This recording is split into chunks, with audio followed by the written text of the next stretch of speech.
Greetings, everyone, from the White Mountains of Arizona. We're back with another channeling video, and this is a special one for us because it's personal. We're at the top of our mountain, or our hill, I guess you would call it. And this is where Tara and I live off grid, and it's got a very special story to it. Tara and I were looking around trying to find a great place to start a homestead, and we were just getting turned down, and nothing was working out. And then magically, all of a sudden, this property was just suddenly ours. Strings were pulled, all the stars aligned, and suddenly we just owned the property. And everything started falling into place. And then we found a body. and this body was definitely Native American. We obviously, they called the police, we called the local tribes. They said to just bury it back where we found it in the same soil, so we did. But that got Tara to channeling. And so we discovered that this person, we call her Anna, was part of a Navajo tribe who lived exactly on this hill. In fact, this is exactly where her house was. We found the body over there, and we'll put pictures in interspliced when Tara edits this. But yeah, we connected with her and found her to be a Navajo woman from the 1600s. Most of the artifacts and things around here are more modern, so this one's a little bit older. And through our both our channeling and our 3D discoveries, meaning we found some artifacts here, some pottery, arrowheads, found some things on the property, and that coupled with our channelings with Anna, the Navajo spirit who resides here, we figured that there was a village here about 400 something years ago.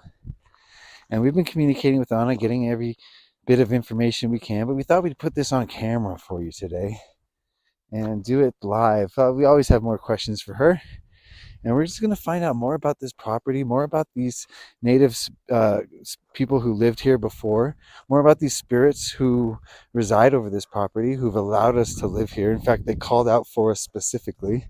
That's why all the stars aligned. So we're just very curious to learn more. We'll see if Tara's ready here. Okay. Yeah, she's ready. All right, let me just. All right, have you connected to someone? Yes. Just been hanging out for a little bit. Anna? Mm-hmm. I was telling the people about Anna and how she used to live here, in fact, at the top of this hill. Is that correct that she lived at the top of this hill? Yes. Are we speaking with Anna's 3D spirit? I was trying to gather that from her, and she says she is her higher self, but she's also connected to the 3D as well, so she can answer either or. All right. Um, so why does part of her soul spirit reside here still? She says although she had moved on, a fragment of her remained because she felt a connection to.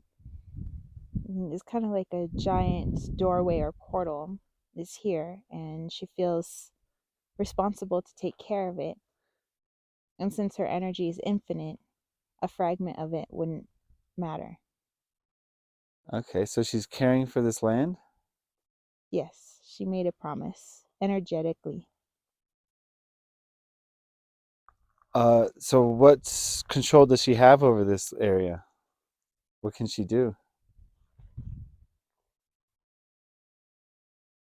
She says she's more about keeping the balance. So if anything that comes into the area would disrupt the balance of the energy here, she's in charge of trying her best to get it to leave. She can't force it, but she can coerce it. How can she coerce a 3D being?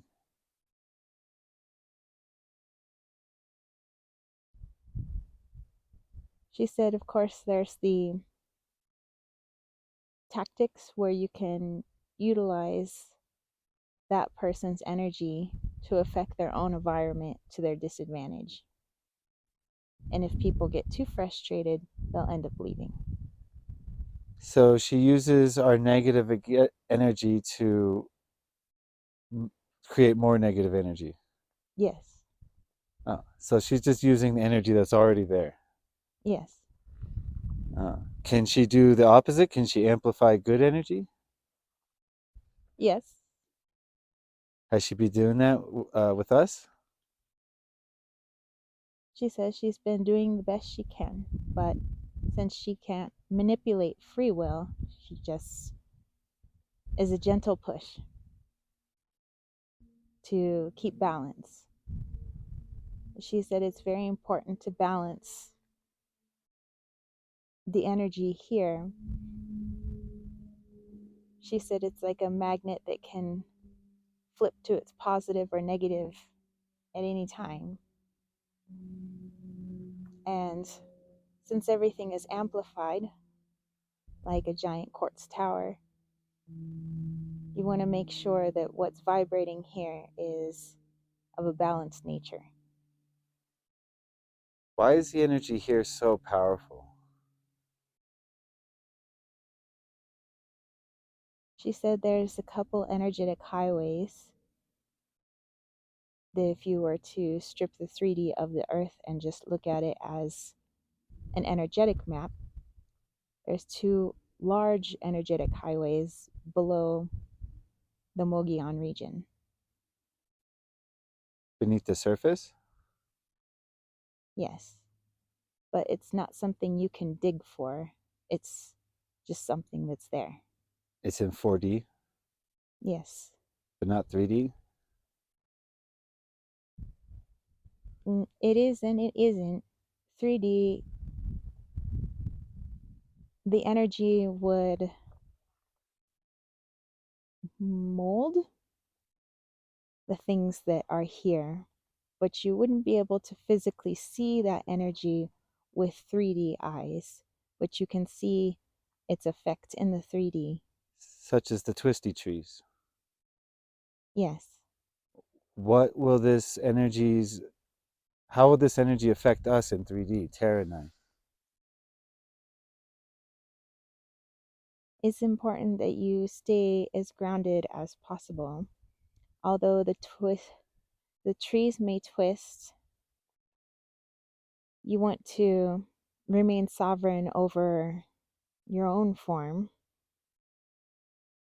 so that the twist is not so great in your physical being. Hmm. So through intention, we can be less affected. Yes, remain as grounded as possible, as connected to the earth as possible.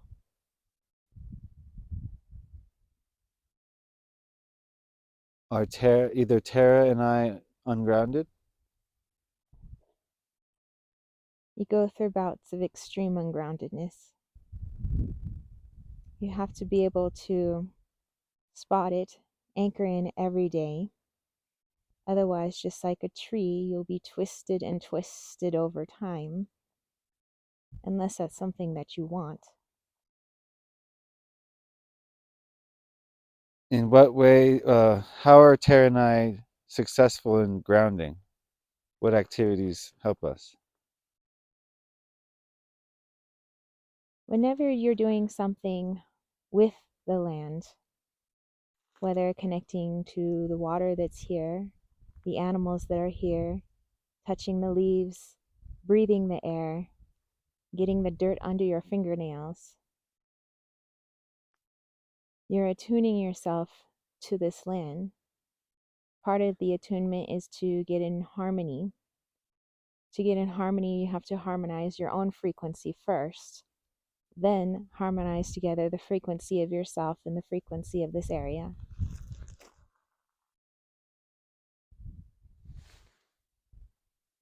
Can you tell us about your 3D self? What was life like here? When did you live here?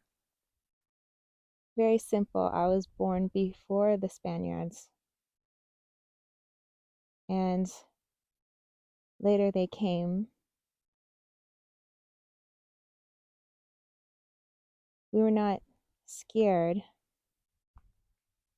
It was new people, new ideas, new ways of living, understanding. It was very interesting. And I would say my life was neither good nor bad. It was just balanced. If I felt myself having a bad day, I could always just sit under a tree and be reminded of all the good that I'm connected to. And I rebalanced myself. And that was my day. I never strive for wanting more things. I just wanted to be able to make a good meal. I wanted to make people feel warm and comfortable. I wanted to make new friends, no matter what form they came in. I lived a very simple life.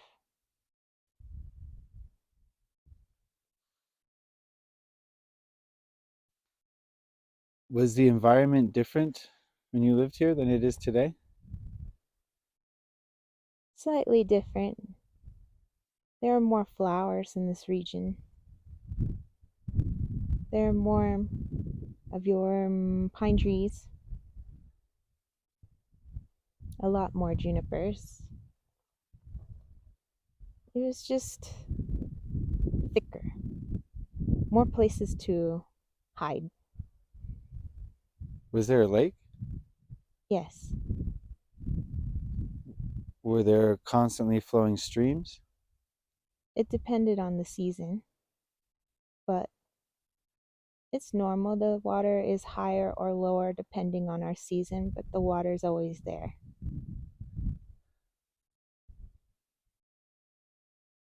You were in the Navajo tribe? Mm, we would be before some of the name brand tribes.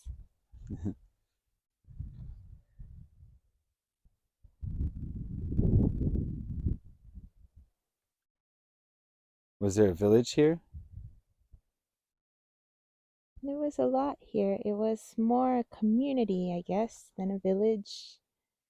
There are places, people live in their places of work. And if you needed something, it's all right there. But you can walk a ways. It doesn't have to be all day. And you find other communities. Not that your community is lacking in something, but perhaps you have family in the other community. How many people lived on this hill as a community? 130 130 people lived on this hill. during the peak of my time. Can you tell us about your community? What did you focus on? What did you eat? What did you make? What did you trade? Well, when it's not the colder months, there's a lot of work, work, work, work. You have to make sure that you're making things for trading. You have to make sure that you fix the things that are breaking, like shoes or clothes, blankets, places to sleep, making sure that you can get it fixed, making sure that you're getting the food that you need now, everything that will make you strong in winter. So there are a lot of vegetables, but in winter you can't get vegetables, so you will have meat and Sometimes females, but mostly males go hunting. Mm,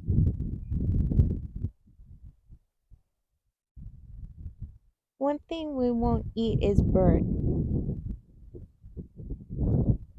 Bird lives in the sky, and bird is sacred.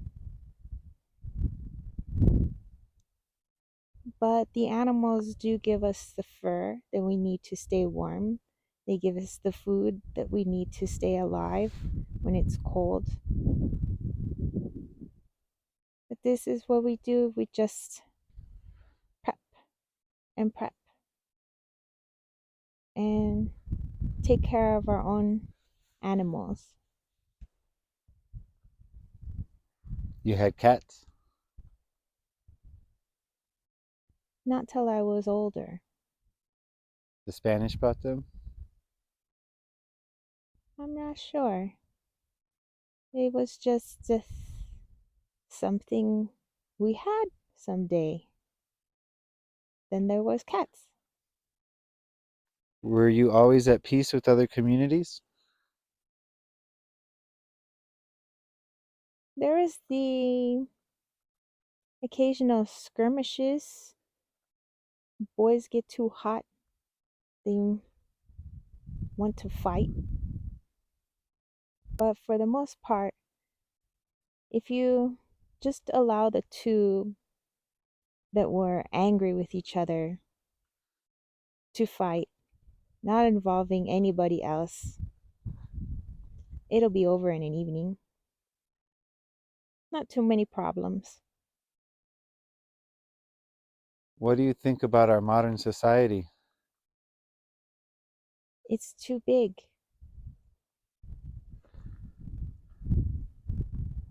We've lost our small communities. How can you know your neighbor if you can never meet them? How can everybody know when you need help? How can everybody come to your aid? How can you cheer on somebody's victory?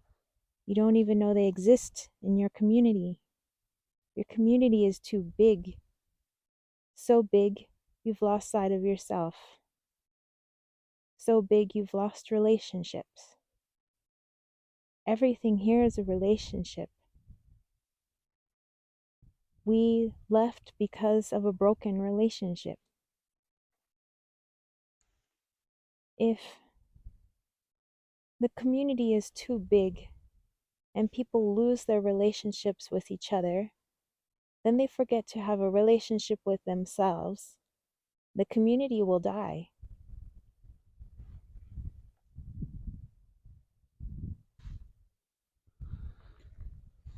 Do you have any advice for Tara and I living on this homestead besides grounding? Remember your relationships.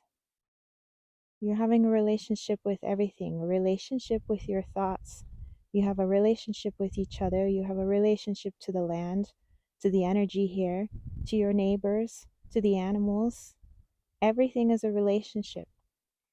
If you find, just as I did, that when you feel down or frustrated, that means there's a broken relationship somewhere. And somewhere we have to mend that relationship. So if you find you get frustrated, perhaps a part of your home you're trying to build or create, then maybe there's a broken relationship with something that is causing that frustration.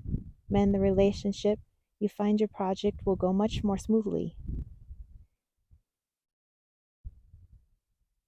This is a place where we understand the full meaning of the word relationship, and it could be the same word for balance.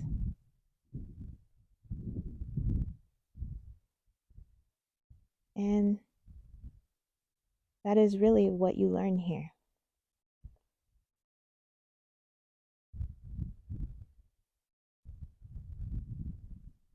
Wow. Well, we thank you, Anna, for joining us today. We look forward to speaking with you in the future. And we're going to take some time and consider what you said.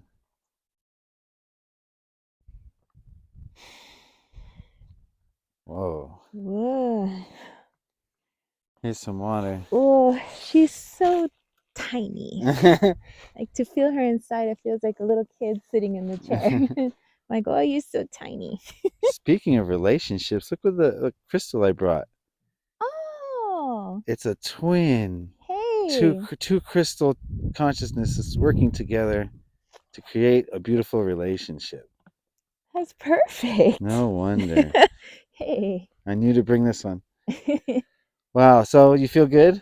feel really good. Yeah. Yeah, yeah, That was a good she's one. a nice energy.